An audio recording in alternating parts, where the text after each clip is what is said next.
এক্সেলের কোনো একটা ওয়ার্কবুকে আমরা যেখানে এক্সেলের সমস্ত কাজকর্ম করি, যেমন ডাটা ইনপুট করা, ফর্মুলা ইনসার্ট করা ইত্যাদি, সেটাকে বলা হয় ওয়ার্কশিট। একটা ওয়ার্কবুকে অনেকগুলো ওয়ার্কশিট থাকতে পারে।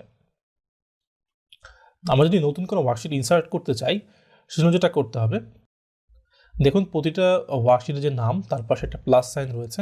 আমি যদি সেই প্লাস সাইনে ক্লিক করি তাহলে দেখুন নতুন একটা ওয়ার্কশিট কিন্তু ওপেন হয়ে গেল।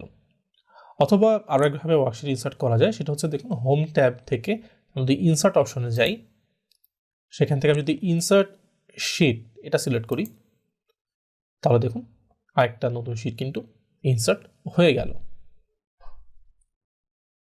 এখন কোনো ওয়ার্কশিটের নাম চেঞ্জ করার জন্য যেটা করতে হবে সেটা হচ্ছে সেই ওয়ার্কশিটের নামের ওপর গিয়ে ডাবল ক্লিক করতে হবে, তাহলে দেখুন নাম চেঞ্জ করার অপশন কিন্তু চলে আসলো। আমি এখন চাইলে এটাকে যে কোনো নাম দিতে পারি, সাপোজ আমি এখানে নাম দিলাম এক্সাম্পল, এরপর এন্টার প্রেস করলাম, তাহলে দেখুন শিটের নাম কিন্তু চেঞ্জ হয়ে গেল।